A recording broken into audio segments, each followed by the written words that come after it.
Hello everyone, it's me Liz, and in today's video I'll be teaching you guys how to activate your iPhone without your Apple ID and password in 2024. So without any further ado, let's get started. So the first thing what you want to do is go to your settings, then click on your Apple ID here, and then what you want to do is click on sign in and security, and then click on change password as you want to change your password since you don't remember it. And here you want to input the password to your Apple iPhone, so here, and then you want to type in a password that you want to change your Apple ID password to, and then you can verify as well. So this is a quick and easy method on how to activate your iPhone without your Apple ID and password needed, but you still need the Apple ID password, the iPhone password, to get into the changing password.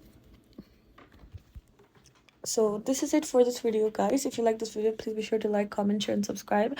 If you have any more suggestions, then please leave it on the drop box below. It's me, Elise, signing out. I'll see you in the next one. Thank you, guys.